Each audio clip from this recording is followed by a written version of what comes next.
So, Unhinged, starring Russell Crowe.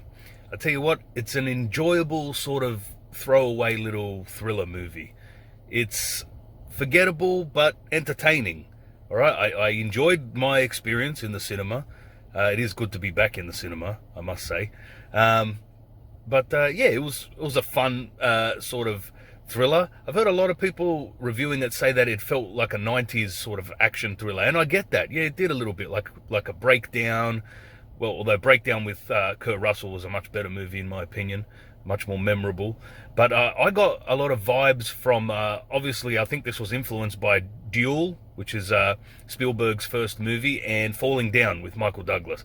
I sort of felt like this movie was a sort of like a hybrid mashup of those two movies, but a vastly inferior version of those two movies. Because if you look at Duel, for instance, that movie is way better and much more memorable and effective because the driver, the unhinged driver who is harassing Dennis Weaver's character, is anonymous the whole movie. You never see his face. And man, does that make it so much more chilling and suspenseful and effective, because you never see the driver's face and you don't know who he is. That sort of mystery of the identity of the antagonist made that movie, sort of elevated that movie to make it an all-time great. And Falling Down with Michael Douglas, I mean, that just had much better writing than this movie. The dialogue was better, and the writing was so good that it has so many memorable scenes that you can just watch those scenes alone on YouTube. Clips of the memorable scenes from that, like when he confronts the two gangster guys on the hill there, the scene in the burger joint, the shootout scene later on, the drive-by scene. There's just so the scene in the Korean convenience store. See, Falling Down just has so much sort of memorable interactions and little moments that this movie just didn't have. All right, so that's why those movies are vastly superior to this, which I feel this was inspired by those movies. And like I said, it was enjoyable for the most part. Like, it started off pretty good. The first opening scene where it's raining and he's in his car and he goes in that house and murders the two people. I assume that's the man his wife was having an affair with that he's leaving him over. And he murders them and then burns a house down. That was a very effective scene, probably because of the rain and that it was nighttime.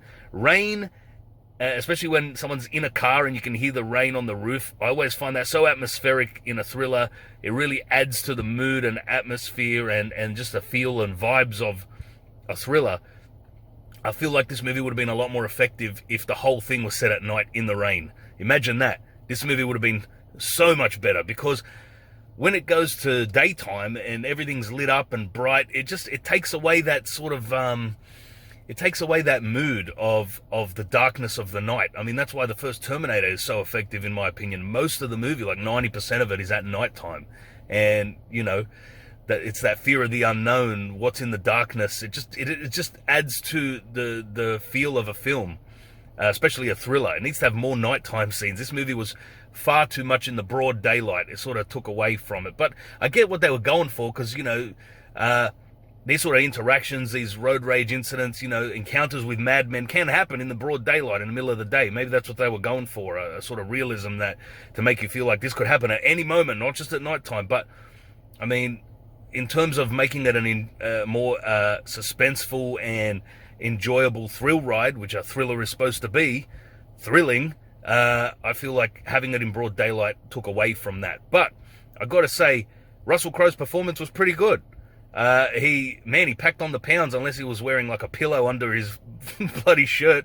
But he was effective. He plays sort of an unhinged, middle-aged, aggressive psycho guy pretty well. A spurned husband, a guy who's just got nothing to live for and wants to take it out on the world.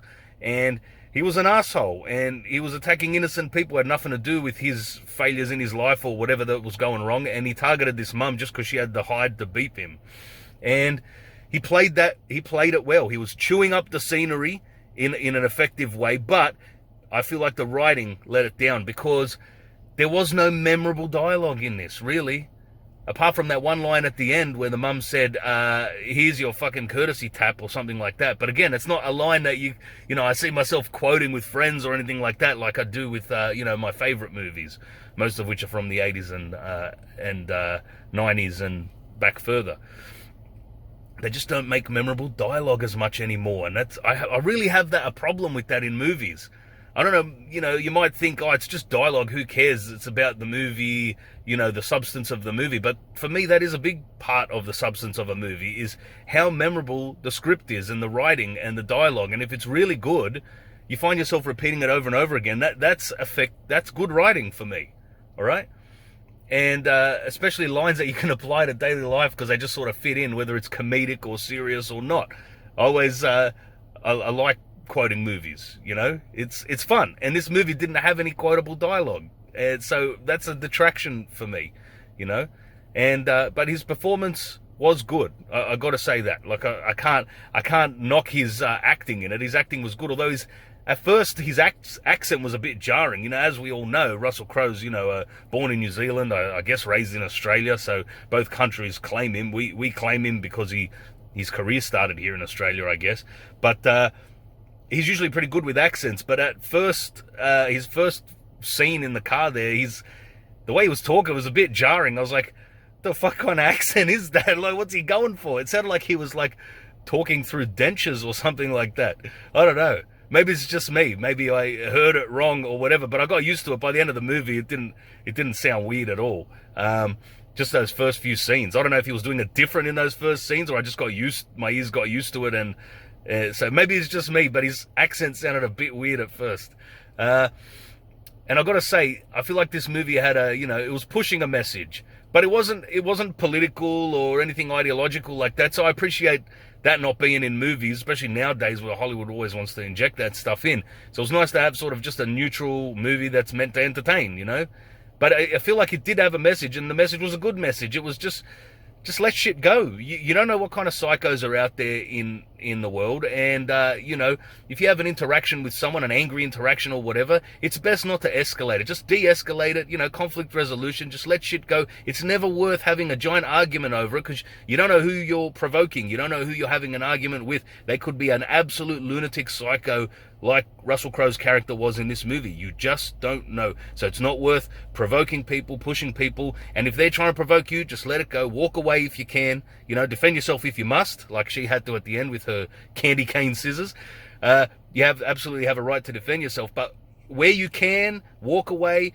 In instances where you can, just let it go. It's worth just letting it go. It's never worth, losing your life or getting severely injured over an altercation with someone on the road, or be it anywhere in life, in public or just with strangers in general. Just let shit go. For the most part, it's worth just going about your business, and if people get in your way, just let it pass. Let it pass. Unless you're physically in danger or someone else is and you can step in and defend them, it's worth just letting shit go. And I feel like that was the message of this movie, and that was good. That's a good, effective, positive message, I guess, because look what happened to her. If she had just apologized, if she hadn't beeped him incessantly like that, if she had let it go, this psycho wouldn't have tried to ruin her life and murder her whole fucking family. She never would have had this, worst day ever if she had just either not beeped him. But look, she was warranted in beeping him the first time because he was sitting at a light. But later on, when he gave her an out, he gave her the chance to sort of let it all go by just apologizing. She should have just apologized, even though she wasn't in the wrong. He was in the wrong. Absolutely. But just to appease the psycho and just get on with her life, she could have just apologized and let it go. You know what I mean? And it was nice seeing at the end how, it was all said and done, it was all over. I mean, she was probably absolutely on edge. She had just killed a guy, and her son had almost just been killed in front of her, and people she cared about had been murdered. But as she's driving away from the scene of, the finale of the movie, a car cuts her off at an intersection, and she goes to beep, but holds back, just holds her hand back off the horn and doesn't do it. And her son says, good choice. And I thought, yeah, it is a good choice. That was a good little final scene of the movie, I must say. It wrapped up nicely. And also, I've got to say, it took me by surprise, and it was a pleasant surprise. Right at the end credits there, it started with a rendition. The song started playing of Don't Fear the Reaper by the Blue Oyster Cult, but this was some kind of cover version, sung really slow and melodramatic by some female singer. I usually hate when they do these covers of classic songs, because that is a bloody fantastic song, Don't Fear the Reaper. It's a creepy-ass song too, so I guess it was fitting to play it at the end of this movie after, the creepy shit that went down. But it was actually not a bad rendition of it. It was kind of creepy and felt, sort of fit with the vibe of the movie. But I feel like the movie finished on a positive vibe, and then they're putting that song in as a depressing fucking song. It's about embracing death, And so I don't know if it fit with the song, but it was a cool rendition, and I love that song, so it was kind of a nice surprise to hear it, I guess. And what do I give this movie? I'll probably give it like a 6 out of 10. Not because it was a poorly made movie or that. Like, that score of 6 out of 10 is low, but it doesn't reflect that it was a badly made film. It was just forgettable. It wasn't memorable. It was well made.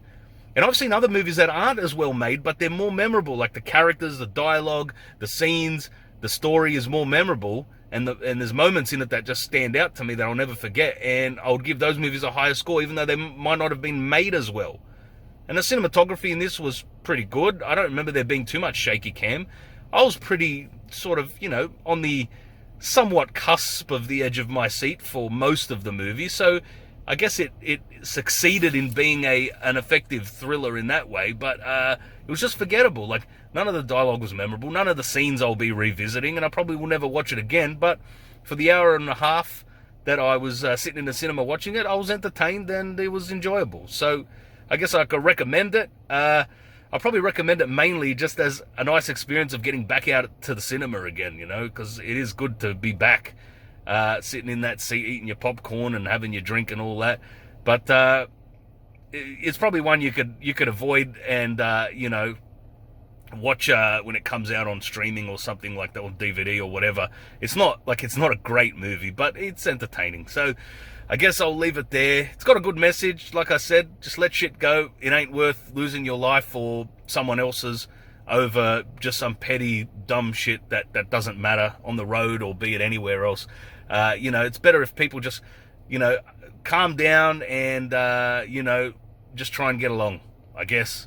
Although there are psychos out there that you can't avoid sometimes, and in those instances, you got to do what you got to do to protect yourself and your family members and innocent people. But where you can let shit go, it's worth letting it go.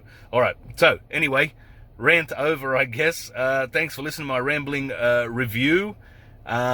Please like, share, subscribe, and comment. Take care. Be good. Check out my other videos, and I'll see you later.